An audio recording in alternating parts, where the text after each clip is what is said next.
babundisaka nzambe te batelemelaka nzambe te Yesu Masiya yende mokonzi ya makambo babundisaka nzambe te batelemelaka pe te Yesu Masiya.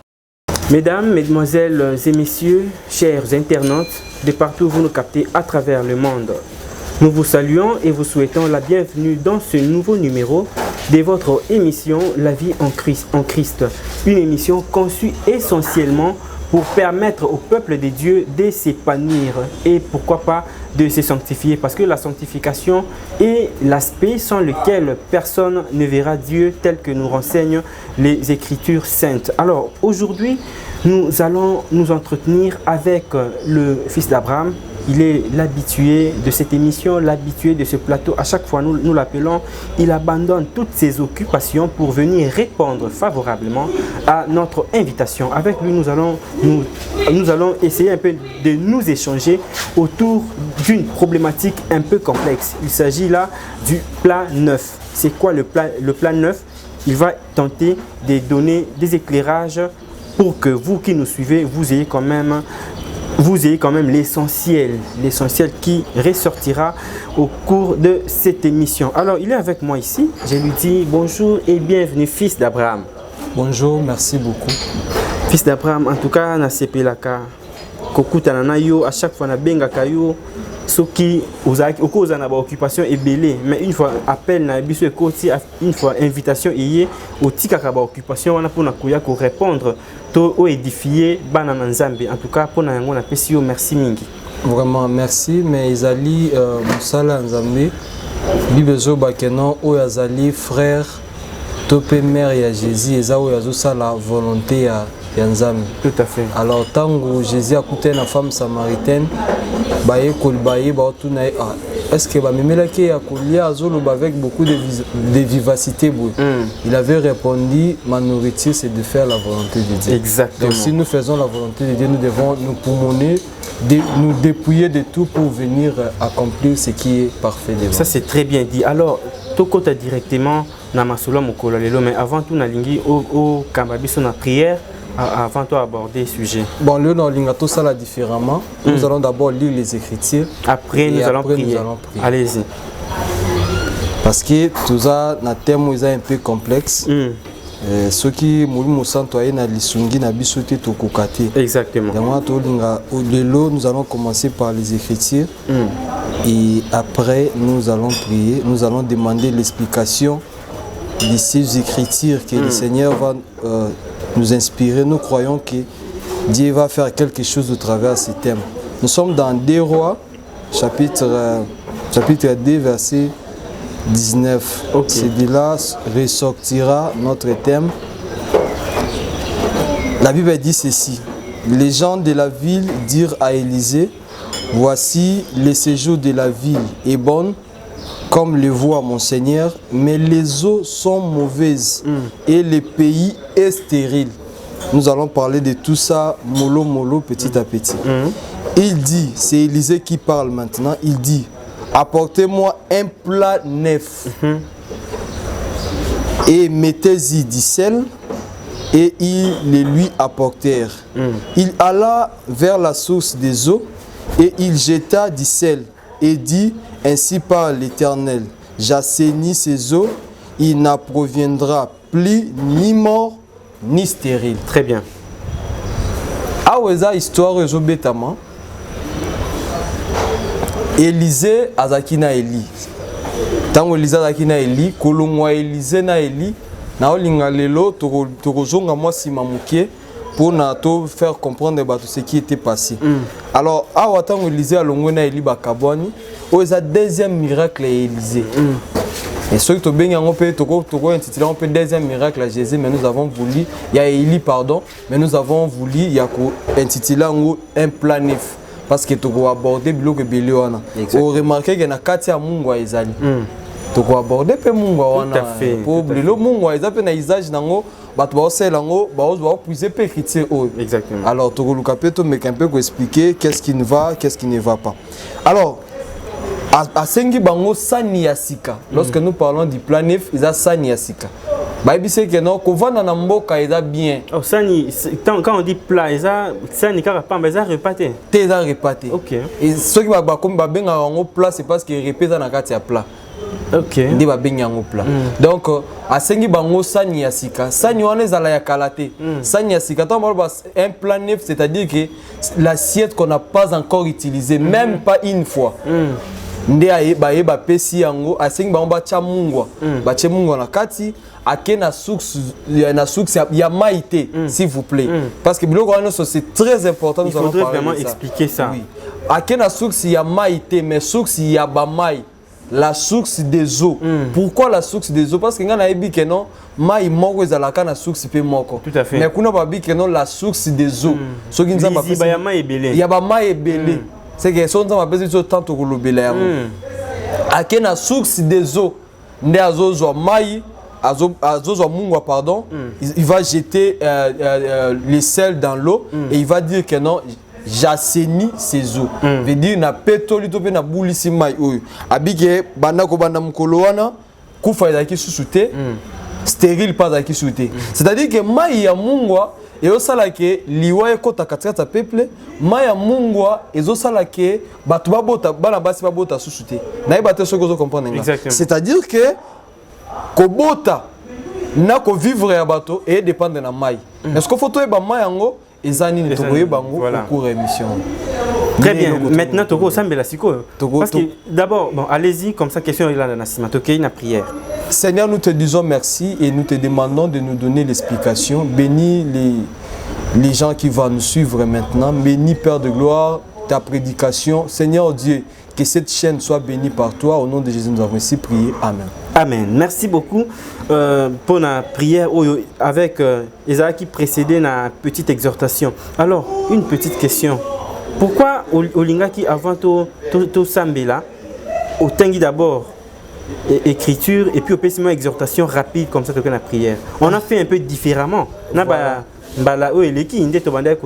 Il est écrit, c'est poussé par le Saint-Esprit que les hommes ont parlé de la part du Seigneur. Né toza boye, toza na ba norme ya mokilité. Mais toza sala mambo eza ya Nzambe. Soki to tindi kam na molimo mosanto to sala loko moko boye. Peut-être to ça raté d'habitude. Eza on appelle le Saint-Esprit katina biso. OK, donc c'est le Saint-Esprit qui a conduit pour que tout fonctionne les lots un peu différemment comme na ba mikolo o eleki. Alors, na lisko to kota na profondeur il y a thème ya mokola lelo. Au fait ça qui déjà référence ils a 2 Rois chapitre 2 le verset 19. Au tangiango déjà alors tout ça na pour ça il y a kozwa éclairage, il y a kozwa exhortation, il y a kozwa explication pour que et permettre na peuple de Dieu au bazolanda ba simba quand même ya mutuya. Voilà, lelo tozo linga tozo ngamo mukesima parce que soto lobito lobelaka makambongo toza précédé.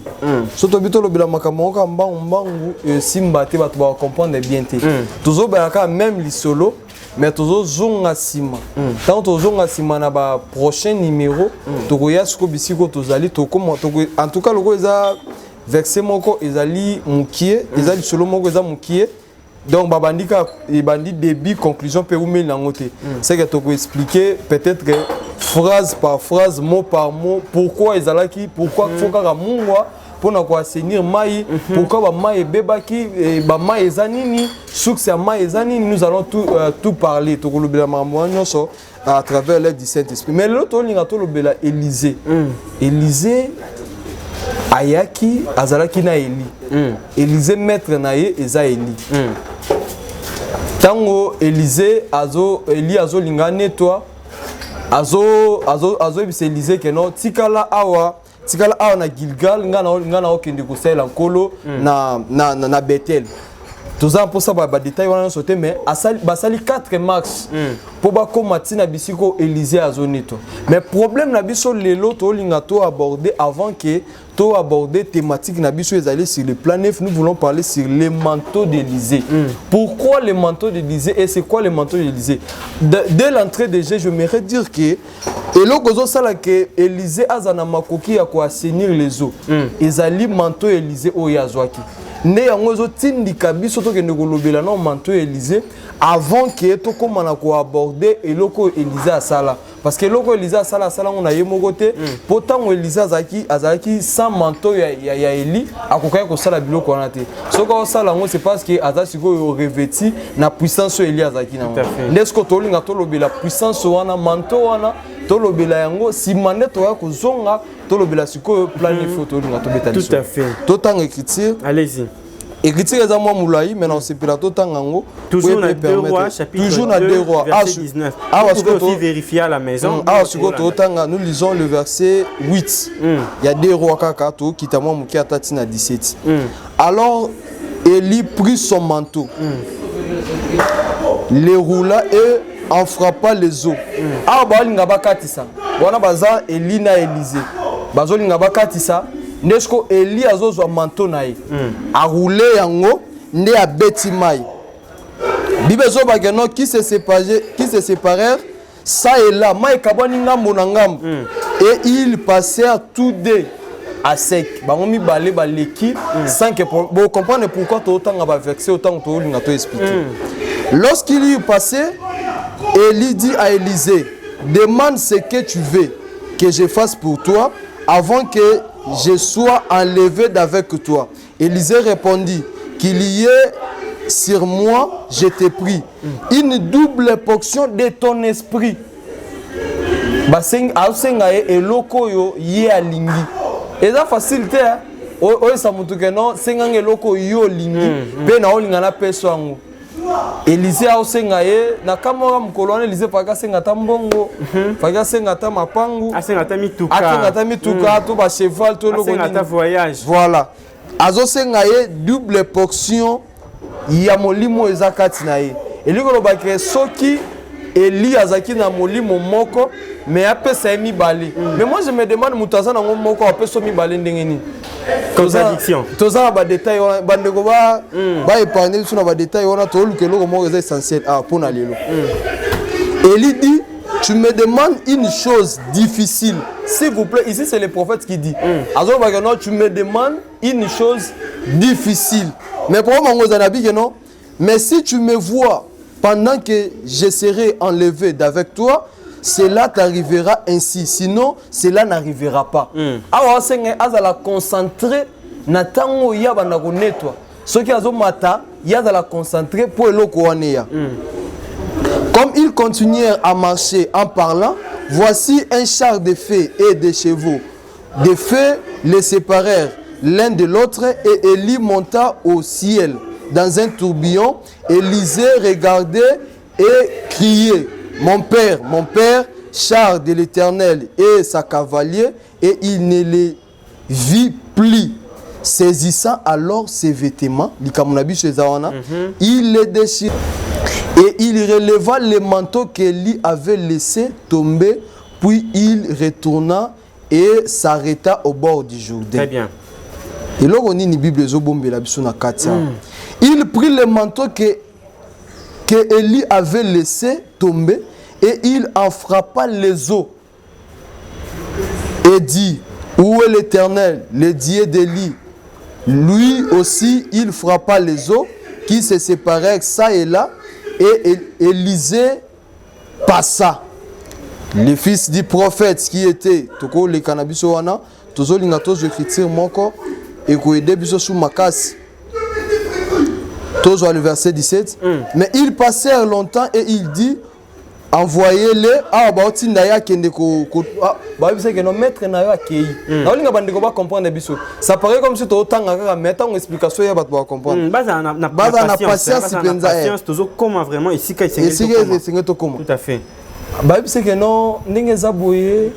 Maître n'ont accueilli, tant que sous Aza kidnappé tout ça là. Tinda batwa kendo luka Élisée aboyi ti finalement ayeka kondima ayesi bango kende 3 jours après bazoya boye baye ba moniete Élisée ayebaki déjà que maître naye aza enlevé to sukana wana to likasko to expliquer to fait ça explication iloko to chota parce qu'il y a monde bandeko ba aussi là voilà tozolinga to expliquer batu le manteau d'Élie. Élisée bazaki na Élie tokoki olobaki Élisée azalaki disciple ya Élie. Batamboli na yeti parce que bandeko bayeba na Bible ezana ba prophète mibale o bakufa boye bembi na bango mona na te baza mibale.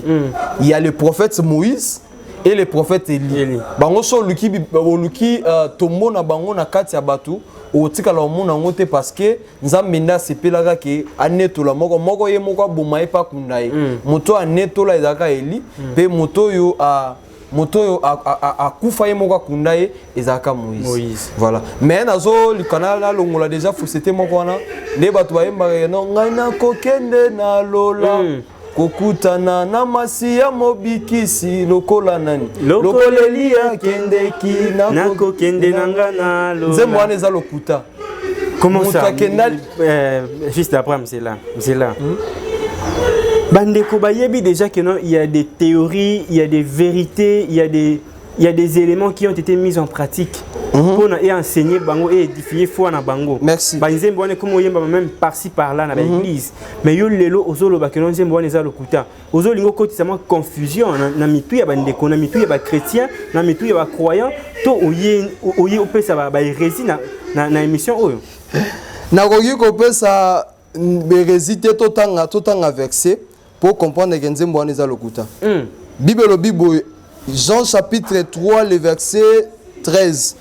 Personne n'est monté au ciel si ce n'est celui qui est descendu du ciel, le Fils de l'homme qui est dans le ciel. Wapi place Eli. Vous comprenez? Wapi place Eli. Muto amata, muto auta likolo akita c'est Jésus. Muto amata pe likolo c'est Jésus. Eli amata likolo ta. So to kota débat. Vous savez que nzembo wana bandeko ba imba bongo. Donc bandeko bo comprendre déjà ce qu'il faut faire, ce qu'il faut chanter. Il faut chanter parce que ba texte c'est clair. Texte c'est clair batanga. Donc basakoli wana nde bamata eza pe na raison nango soki mukomsuza ba pesa zo tanto kolobila. En tout cas bandeko ba comprendre biso que tozana émission moko ne to sala d'habitude te. Eza émission moko eza émission ya enseignement zolinga tote ya bato loko par loko malembe. Il y aura aussi des émissions ya ba bousculade ndongo bousculanga wana mais toza émission moko kimia penza ke tozotanga nde manga. Ozo accuser nga na bousculaka yo. Mais bandeko baza ba témoin que no bousculanga la ba question moko. Ce sont des questions provocatrices pour la bimisa wa biloko moko. Ah bon? Oh, ils ont raté. Voilà. OK. Ozomona ke Élisée azakina Élie il faut amata, il faut nettoyer parce que le nettoyer Élie zo la s'appelle enlèvement mais toza kunate. OK. Alors azolinga nettoyer, tant azolinga nettoyer il faut attiquer la disciple na eloko moko azaki nango directement na linga bato ba comprendre que selon litia na biso to linga to te Élie c'est Jésus et Élisée ezali ba disciple na ye bande ko ba comprendre tant to ko expliquer ngo brièvement malem. Très bien. Alors tant azo linga amata to sauter ba étape belé mais to comme liboso à Jourdain tant ba comme liboso à Jourdain Élie na Élisée liboso à Jourdain bango mibali Élie akaboli mai abolandango très bien. Élie akaboli mai maté na biso sko bandia. Élie akaboli mai baleki à sec. Tant baleki ne sikoyo Élie akoya ko bisa Élisée. Senganga eloko nyoso yo lingi. Ezalo kola na ebité eloko wana lekelanga. Senganga eloko nyoso yo lingi na kopesa yo. Place wana maela mutesuka ka. Place wana maela mutesuka ka. Maela mutesuki. Habité pesa ngai double portion ya esprit na yo eloko osenga eza makasi mingi na ko expliquer pourquoi eloko wana eza makasi eloko osenga eza makasi mingi mais soko moninga ndenge na omata oza discrète okozwa yango babandi kosolola baotambola baosolola ti Élie anetu atiki elamba na ye ntango atiki elamba bon nga na comprendre te elamba wana ndenge nini Élisée tango azozonga elamba wana ekabola siko mai nayeba te soko comprendre elamba wana nde siko moto ezokabola mai parce que tango balekaki ezaki elinde moto akabolaki mai mais tango bazoya kozonga azoya kozonga ye moko ye eza so Élisée te moto azoya mais Élie azoya na forme mususu nayeba ngalinga bato ba comprendre nga azoya na forme mususu azokabola siko mai Élisée akomi liboso mai azue lamba wana akaboli mai explication ce que ezoya wana to linga to expliquer kokatisa ya liboso nelobeli na angle liboso tolinga tozwango kokatisa liboso bakatisaki c'est le baptême. OK. Kokatisa liboso bakatisaki c'est le baptême. Ezali Eli ndia banda ko baptiser Élisée. On comprendre ngo pourquoi. Tant bakatisi kokatisa liboso tant bakomi kuna ndia ko senga yeke no pesa ngai eloko yo ozana senga eloko ozana ngo posa. Bakatisi d'abord ndena sim donc akoko senga eloko avant Jourdain te. Il faut bakatisa yango to yebisa bana nzambe keno bakomaka mwana nzambe simaliwa te. Bakomaka mwana nzambe simaliwa te, bakomaka mwana nzambe avant la mort. No kozala mwana nzambe so okufi déjà le sambo bata catholique ba ko sala keno nzambe limisa masumu nebo ezalaka te nzambe akolimisa masumu ya bato kaka soki moto aza vivant soki moto déjà kufi na masumu no kufi nango okota nango lifeloka bongoli pardon moko te okozwa. Alors quand Zalibozo c'était le baptême, pourquoi je dis le baptême? Parce que on reçoit le Saint-Esprit après le baptême. Avant le baptême tu reçois le Saint-Esprit. Oh yazo senga yona c'est le Saint-Esprit. Alors le Saint-Esprit ça passe pour mon toi zongo. Ya wana Elisa zo Elias zo Élisée que non eloko singa ngeza passi. Moi ko pesa moi eza difficile. Parce que le Saint-Esprit bien-aimé pour zongo c'est difficile. Ce qui est l'autre jour le Saint-Esprit, c'est par amour de Dieu. Et sans l'amour de Dieu, tu regardes qu'on soit le Saint-Esprit. Tant que tu as poussé à bigger, ça passe. Mais ce que moninga, n'est pas nettoie au rejoint. Tant que tu as mata, c'est Jésus. Il y a un besoin il est avantageux que je m'en aille. Pour ce qu'on a quitté pour rejoindre le Saint-Esprit.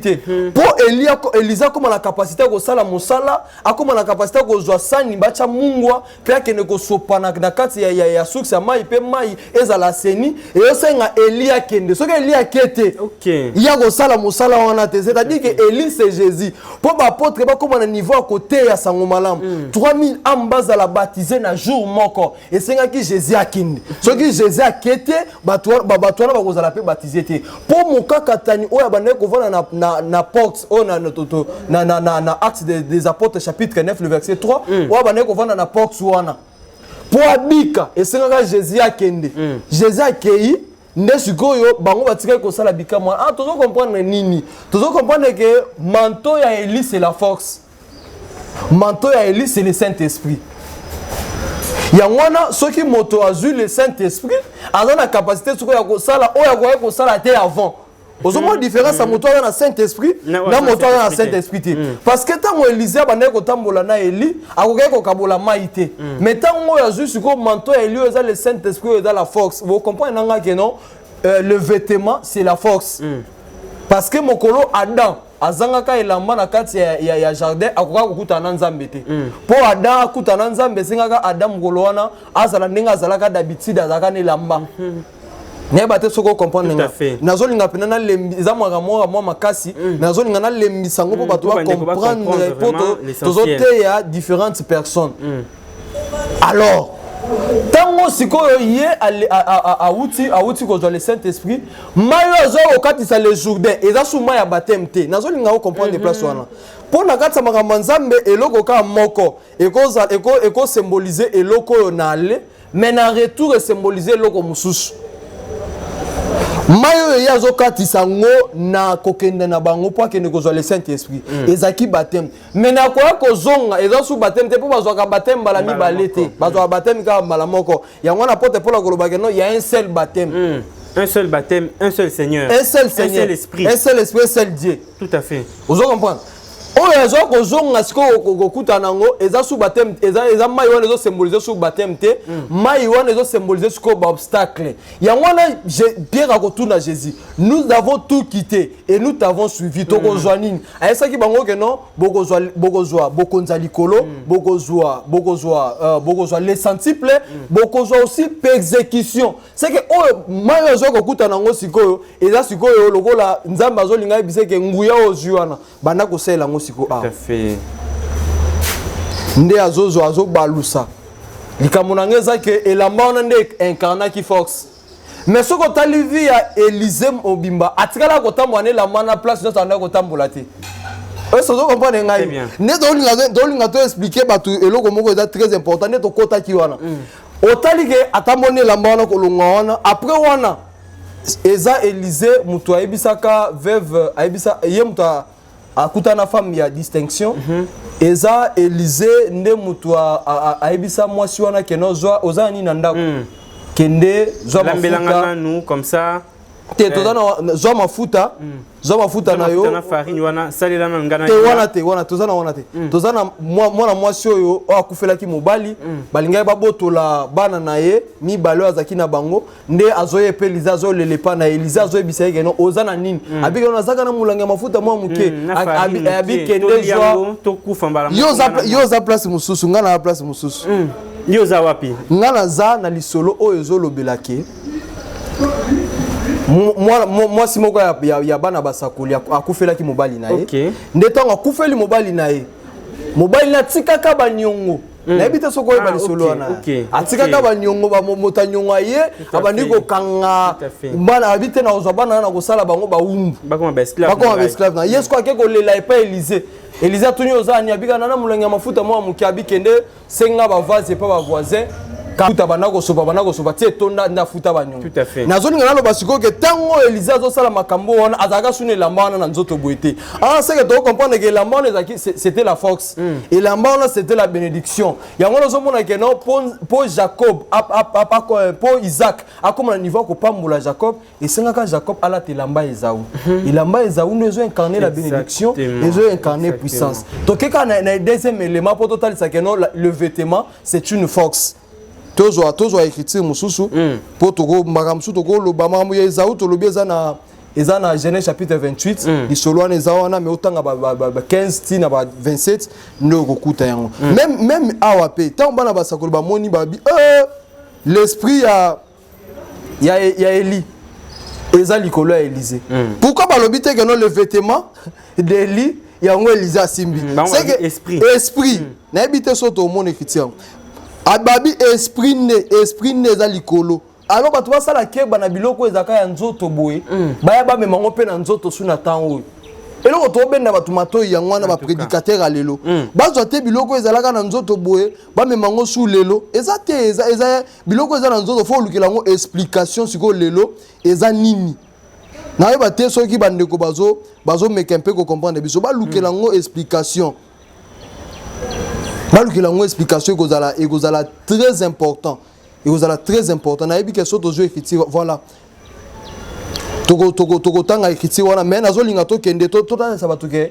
elamba le vêtement lorsqu'on parle du vêtement dans la Bible c'est la force toujours Actes des apôtres chapitre 5 Actes des apôtres chapitre Marc chapitre 5 Marc chapitre 5, le verset 28, à 30. Tout en rapidement pour télévision et ça, voilà. 5, voilà. Le verset 28. Car elle disait, si je puis seulement toucher ces vêtements, je serai guéri. Moi, soyo, abaneko tanga makila depuis 12 ans. Au même instant, la perte de sang s'arrêta et elle sentit dans son corps qu'elle était guérie de son mal. Yoka ce problème nabiso. Jésus connut aussitôt en lui-même qu'une force était sortie de lui. Moi, ça symbole le vêtement. Si quand Jésus a la force, c'est que le vêtement est une force. N'ayez pas ce qu'on comprend. Le vêtement est une force. C'est que tant que Élysée le vêtement, c'est que l'esprit peut bâtir force. C'est-à-dire que bâtir puissance. Parce que l'esprit c'est une puissance. N'ayez pas tant 1 Thessaloniciens chapitre 1er pour pouvoir comprendre que l'esprit 1 Thessaloniciens chapitre 1er le verset 5. Vous vérifiez quand on a écrit. Tu vas comprendre que non, l'esprit est une puissance. Notre évangile vous ayant pas été prêché en parole seulement, mais avec puissance, avec l'Esprit Saint. C'est que l'évangile c'est le Saint-Esprit, c'est une puissance. Azali nguya, o azoya kati ya bato. Yangwana moko la Pentecôte dans Acte chapitre 2 le verset 1er, ba recevoir la puissance ko uta likolo. C'est que molimo ezane lamba. Yangwana na olingana isa batuke moto nyo sazangi l'esprit de Dieu eza moto aza motakala. Alati bilambate. Alati bilambate. Même si on monena bilamba, mais en esprit aza motakala. Aza motakala. Très bien. Voilà. Mesdames et messieurs, je pense que Bozolanda, avec beaucoup d'attention, enseignement au Ezopé Sama Awa et pas il y a fils d'Abraham. Au départ, tout le baki qui est une émission Oyo Eza à caractère pédagogique pour nous permettre na Yonanga de s'épanouir spirituellement et plutôt se sanctifier parce que la sanctification est un élément très important sans lequel personne ne verra Dieu. Fils d'Abraham.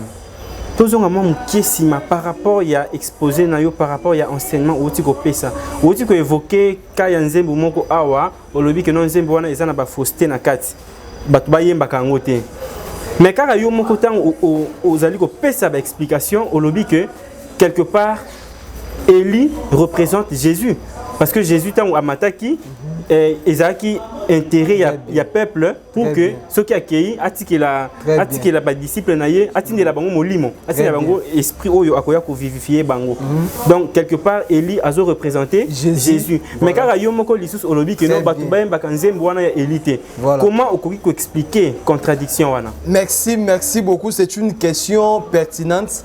Oh, vraiment, ils ont une explication sérieusement. Lorsque bandeko bazoyemba que non ngana kokene na lola logo le lia kindaki et ne chante pas ba on va bien noter que Élie représente Jésus. Et ne sûr que bon je vous dis la vérité, c'est l'interprétation des écritures baza na ngote. Na muta composant nzembo na composant on a idée ngana ote la ote. Ngana ote na ote ate.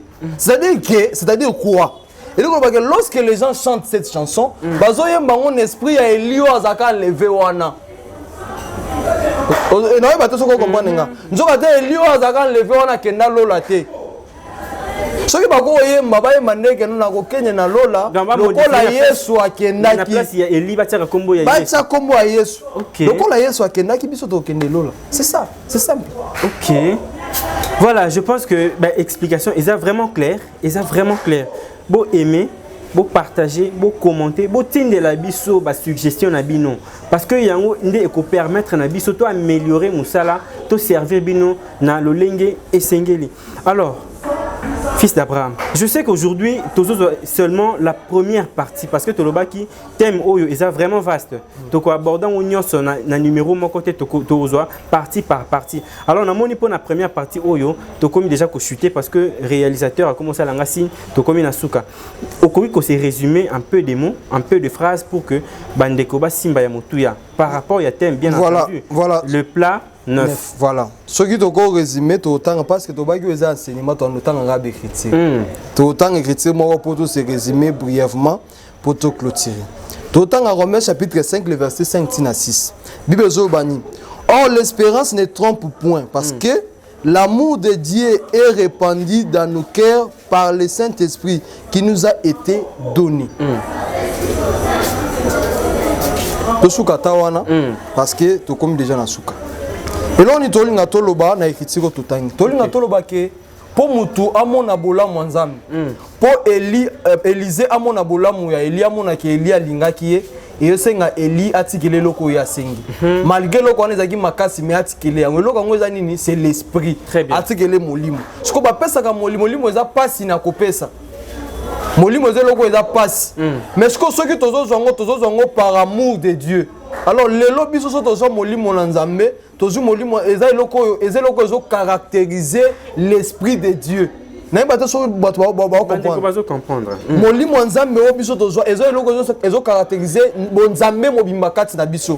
Biso ne toza botaki bato tozaki hors camp, to ko bénéficier na makambo wana te. Mais so tozo bénéficier na molimo nzambe c'est par amour. Très bien. Et loko zo la kisa bolingo nzambe kati na biso eza parce que andima ko kufa pona biso asukaka ko kufa te amata likolo atikela biso le Saint-Esprit.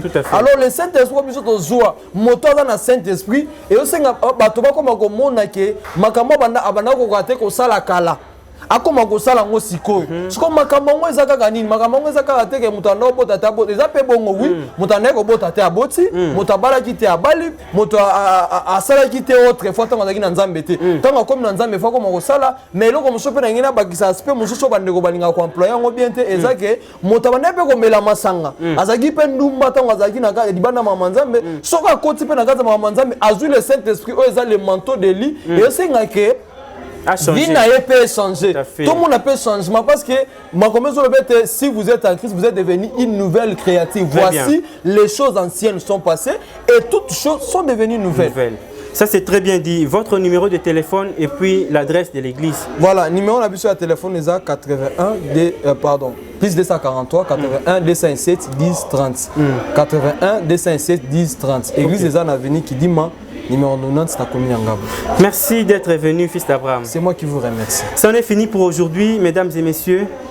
D'ici là, portez-vous bien. Le rendez-vous au prochain numéro. Au revoir.